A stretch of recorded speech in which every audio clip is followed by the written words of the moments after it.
Halo teman-teman, perkenalkan, nama aku Muhammad Wahyu Nugroho. Teman-teman bisa panggil aku Wahyu ya. Pada kesempatan kali ini, aku akan menyampaikan sebuah dongeng yang berasal dari Jawa Barat. Nah, kira-kira teman-teman ada yang tahu tidak aku akan menyampaikan dongeng apa? Ayo, tebak ya. Baik, pada kesempatan kali ini aku akan menyampaikan dongeng yang berjudul Si Kabayan Mencari Tutut atau Keong Sawah. Selamat menyaksikan teman-teman.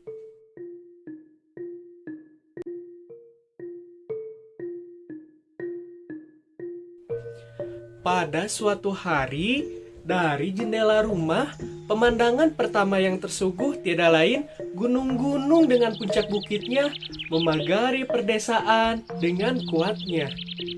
Nyi Iteng sering melayangkan pandang ke arah gunung-gunung yang mengelilingi dusunnya. Ketika ia membuka jendela kamarnya menyambut datangnya hari baru. Lalu ia menghirup udara segar dengan tarikan napas yang kuat sampai terasa menyelusup ke dalam dadanya. Pohonan dengan warna hijau, daunan yang segar, di luar sana seperti tergambar di atas kanvas memberikan kesejukan dan kedamaian. Namun, rasa itu tiba-tiba lenyap, manakala terdengar dengkur suaminya yang naik turun seiring dengan gerakan dadanya. Ditolehnya sejenak, suaminya yang sedang tidur, tubuhnya melingkar di atas balai-balai. Nyi Iteng dengan kesal bergegas keluar kamar dan menuju dapurnya. Ia lalu menoleh ke kanan dan juga menoleh ke kiri mencari abah dan ambunya. Namun tidak seorang pun ditemuinya. Abah dan ambu sudah pergi ke ladang, katanya dalam hati. Abah dan ambu Nyi Iteng seorang petani yang bekerja keras melawan musim yang silih berganti. Nyi Iteng terkejut, bayangan abah dan ambunya buyar seketika oleh langkah-langkah orang di luar sana yang memanggil abah dan ambunya. Abah, ambu, ayo kita ke ladang, teriak suara orang di luar. Abah dan ambu mah sudah duluan, balas Nyi Iteng. Nah nyubuh-nyubuh amat nyai, kata orang itu sambil meneruskan langkahnya. Nyi Iteng tidak membalas lagi, terus saja ia menjarang air dan menanak nasi. Lalu ia turun ke lebak menuju pancuran sambil membawa cucian. Dari kejauhan terdengar suara teman-temannya yang sedang mencuci sambil bercanda. Nyi Iteng mempercepat langkahnya, takut tidak kebagian tempat. Benar saja, di pancuran ternyata sudah ramai. Nyai mau nyuci? Tanya salah seorang.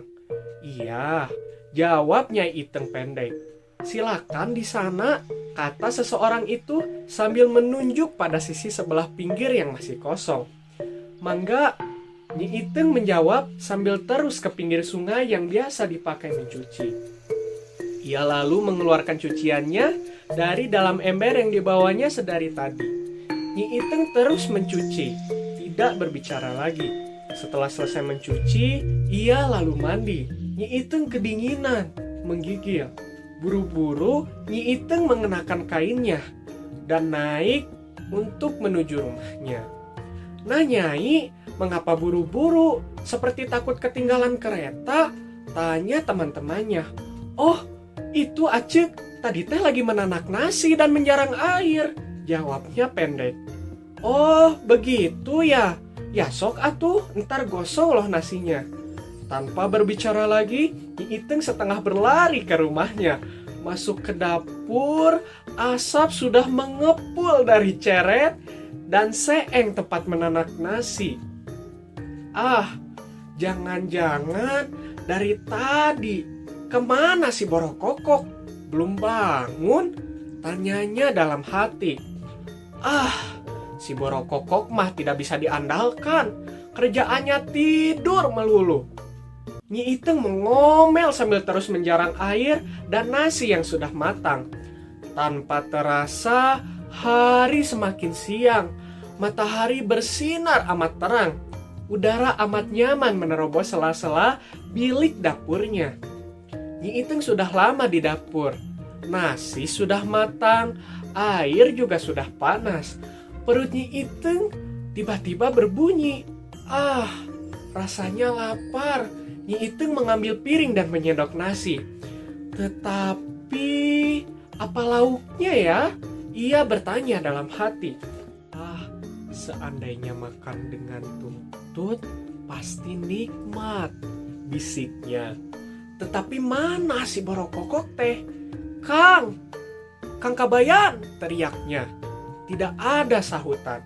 Masih sepi, belum ada tanda-tanda kehadiran si Kabayan. Nah, tidur teh keterlaluan seperti orang mati saja. Bagaimana kalau terjadi kebakaran? Ia sekali lagi berteriak. Kang Kabayan, yeuh ayah bangsat, bangun. Orang mah sudah ke ladang, sudah nyuci, masak. Nah, ai akang tidur wae. Tetap tidak ada sahutan. Nyi Iteng penasaran, buru-buru menuju kamarnya.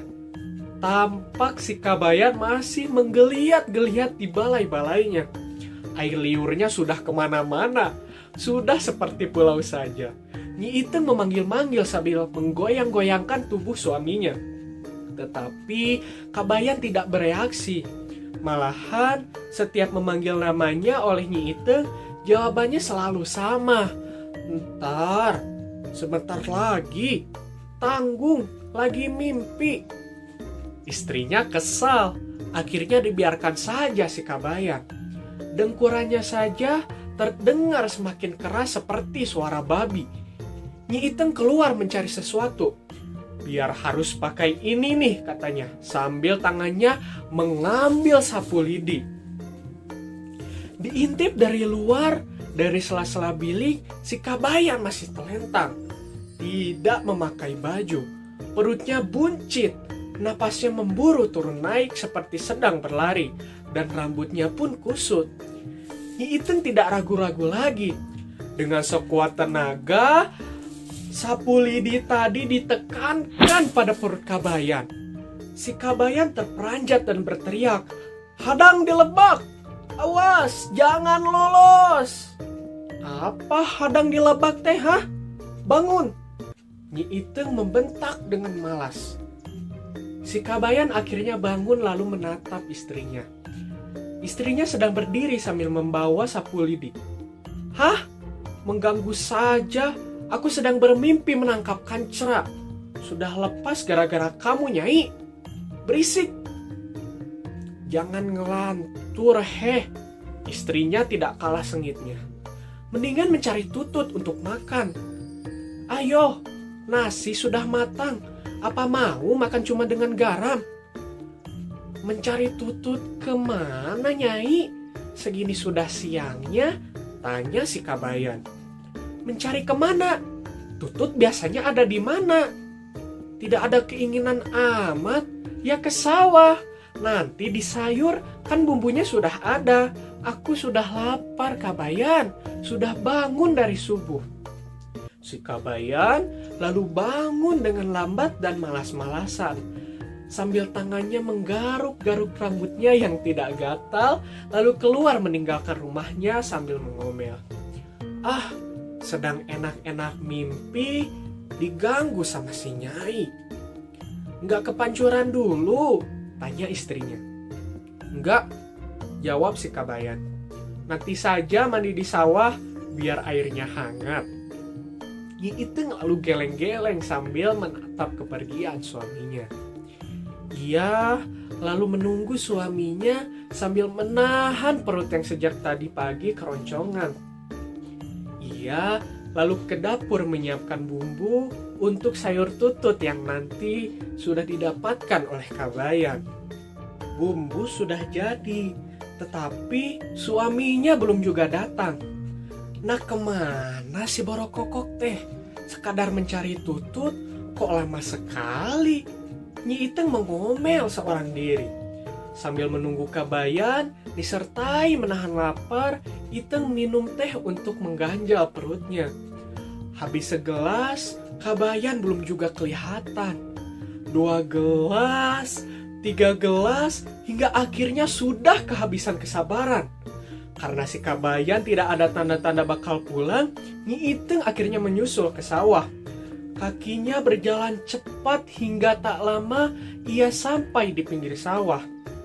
Dari jauh, tampak suaminya sedang berjongkok di atas pematang sawah sambil memegang bambu yang panjang. "Kang Kabayan, sedang apa?" "Lah, kan sedang mencari Tutut. Nyai kan mau nyayur Tutut. Masa dikorek-korek dari atas galengan? Turun ke sana," kata Nyi Iteng. "Enggak ah, takut tenggelam. Lihat tuh airnya sangat dalam. Langit juga kelihatan dari sini. Apa Nyai mau jadi janda?" Nyi Iteng sangat kesal. Tanpa ragu-ragu lagi, suaminya didorongnya ke dalam sawah. Kalau hanya dikorek-korek dari atas galengan, mana bisa dapat Tutut? Nyi Iteng melotot. Biur, si Kabayan jatuh ke sawah yang baru ditanami padi. Si Kabayan berkata sambil cengar-cengir, "Kok dangkal ya? Tadinya akang kira dalam, soalnya ada bayang-bayang langit di airnya." Nyi Iteng tidak berbicara lagi. Ia berbalik arah memunggungi Kabayan. Lalu Nyi Iteng pulang sambil mengomel-ngomel. "Lain kali, kalau mencari Tutut jangan dikorek-korek dari atas. Turun, tangkap dengan saringan atau tangkap dengan tangan." Hehehe. "Beres Tuan Putri. Sekarang pulanglah. Kanda berendam dulu," kata Kabayan kepada istrinya dengan bercanda. Nyi Iteng dari jauh masih menjawab, "Tuan Putri, Tuan Putri. Heh, jangan lupa Tututnya. Jangan terlalu lama juga berendamnya. Iteng sudah lapar." Nyi Iteng menjawab ketus. Si Kabayan tidak menanggapinya lagi. Ia hanya memandang punggung istrinya. "Silakan saja Nyai pulang. Aku sekalian berendam dulu. Nanti Tutut pasti aku bawa untuk lauk makan." Nah, itu tadi ya teman-teman dongeng si Kabayan mencari Tutut atau keong sawah. Gimana nih ceritanya? Seru gak? Oke.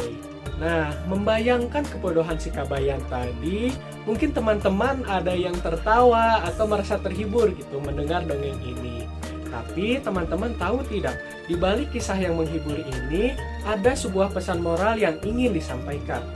Nah, pesannya adalah sebanyak apapun peluang yang teman-teman lihat, tidak akan ada yang bisa teman-teman tangkap bila takut mencoba dengan langkah yang tepat. Nah, jadi semoga kedepannya teman-teman bisa tidak takut lagi dalam mengambil langkah dan berani dalam mengambil sebuah keputusan ya.